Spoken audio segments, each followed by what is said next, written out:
स्वः तत्सवितुर्वरेण्यम् भर्गो देवस्य धीमहि धियो यो नः प्रचोदयात्. Dear students, as you know that because of COVID-19 we are taking your classes online or sending video to you so that you can understand your topic easily and you have not to face any problem regarding your topic. So without wasting your time, let's start our topic. Today's my topic is clause. What is clause? So firstly you have to know about the clauses. What's the definition of clause? So how many students know about that? What's the definition of clause? I think you don't know. Why? Because you didn't teach this topic in your previous class. So I have to tell you about the definition of clause. What is clause? A group of words. Beta, listen carefully. A group of words which forms a sentence or part of a sentence. A group of words which forms a sentence or part of sentence. Means शब्दों का वो समूह जो एक sentence का ही part उसी की एक फॉर्म होती है. And contain is subject or predicate. और जिसका अपना एक सब्जेक्ट होता है और अपना एक प्रेडिकेट होता है. That is called clause. अब डेफिनेशन आपको बहुत लेंथी लग रही होगी but it's a short definition. But whenever we explain completely then it will be lengthy. So I can write here in short form. You can say it group of words. In short form we can say that group of word is called clause. Whenever you find in a sentence a subject or verbs and it is giving a meaningful sense, that means a sentence or a clause. For example देखिए, you can easily understand it. He laughs. He क्या है? Subject है. Laugh क्या हमारी verb है. It's a sentence because it's giving a meaningful sense now. He laughs. वह हंसता है. He is a subject and laugh is a verb and it's also a clause. ये हमारी clause भी है और sentence भी है. Now you will say that ma'am, what's the difference between sentence and clause? Because a group of word is also called sentence and a group of word is called a clause. Then what's the difference between it? Yes, the difference is that बेटा clause is a unit. एक छोटा सा भाग होता है. sentence में एक छोटा सा भाग होता है जो कभी कभी आपको एक meaningful sense देता है और कभी नहीं भी देता है because it's not sure always time. Not sure always. So what's the difference? Yes, the difference is that हम clause को मिला के sentence बना सकते हैं. बहुत सारी clauses से मिलके हम sentence बना सकते हैं क्योंकि एक sentence में 2 या 3 बहुत सारी clauses हो सकती हैं. बट एक clause में बहुत सारे sentence मतलब बहुत सारे sentence को मिला के हम उसको clause को नहीं बना सकते. ठीक है. So what's the difference? समझ में आया?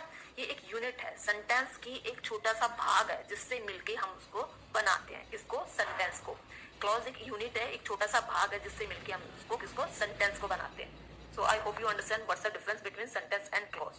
As I told you that sentence gives complete meaningful sense but not sure in clause. क्योंकि sentence में ये compulsory है. जब तक उसकी complete sense नहीं निकलेगी, it will not include in sentence. But clause में sure नहीं है. कभी आपको complete sense मिलेगी, कभी आपको नहीं मिलेगी. For example, आप example के रूप में आप देख सकते हैं. I remember what you said yesterday. I remember. I क्या हमारा subject है, remember हमारी verb है. You क्या हमारा subject है और said क्या हमारी verb है. It's also a clause and it's also a clause and it's complete a sentence. तो यहाँ पे दो clause से मिलके एक sentence बनाया. ठीक है. I remember इसकी एक complete sense है. मुझे याद है. क्या याद है? What you said yesterday कि आपने कल क्या कहा था. आपने कल क्या कहा था. तो एक सेंटेंस की आपकी कंप्लीट सेंस निकल रही है और एक की नहीं निकल रही है. बट सेंटेंस हमारा कब कंप्लीट होगा? जब उस कंप्लीट सेंटेंस की एक कंप्लीट सेंस निकलेगी. वो किसी पर डिपेंड नहीं रहेगा, कुछ अधूरा नहीं रहेगा. That means it's not. अगर कुछ अधूरा रहता है तो it means not a sentence. It's a clause. It can be A clause but it can not be a sentence. Now I hope you understand between the difference between the clause and sentence. Now we will discuss about type of clause. Type of clause. There's two type of clause. One is independent and another is dependent.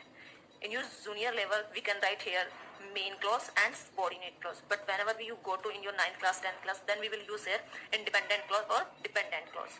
As its name show its definition means independent. Those clause are not depend. जो किसी के ऊपर depend नहीं होती. ठीक है. और dependent clause जिसका एक कंप्लीट मीनिंग नहीं होता, जो किसी के ऊपर डिपेंड करती है.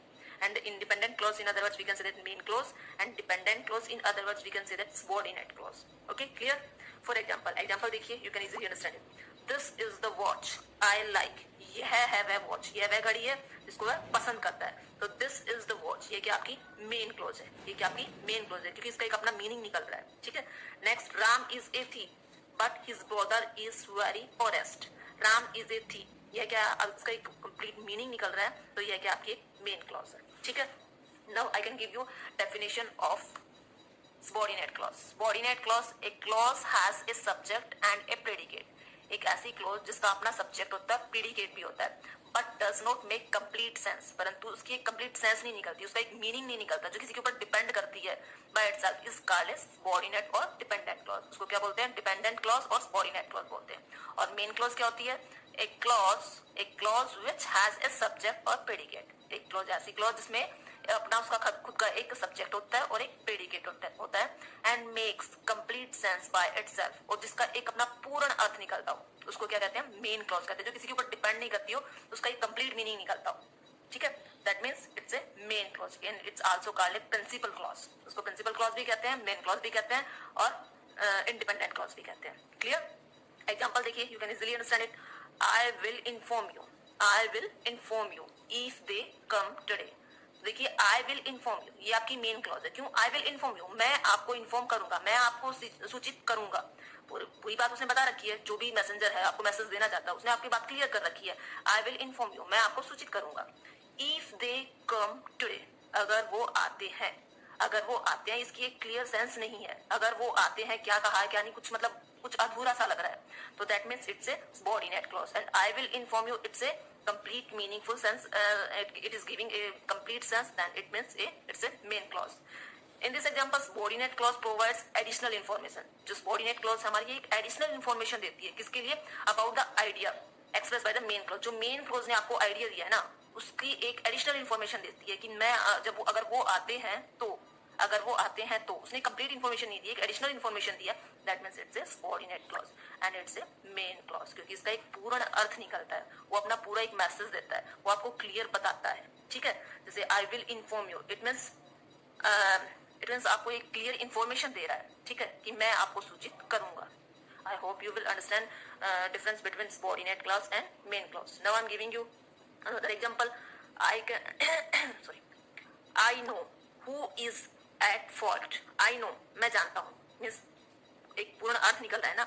I know, मैं जानता हूँ। Who is at fault, गलती पे कौन है। गलती पे कौन है, ये एक अधूरा सा सेंटेंस लग रहा है। Who is at fault, गलती पे कौन है, मतलब वो कुछ और भी कहना चाहता है कि वह जानता है, नहीं जानता है, वह जानता है, टीचर जानता है, कुछ नहीं पता उसको, बट I know, इसने क्लियर कर रखा, I know, मैं जानता हूँ, it's a main clause. And she knows, वह जानती है, what he wants, so it's also a main clause. अब now your homework is that you have to write 10 sentences and you have to underline that it's main clause and it's a subordinate clause. Thank you.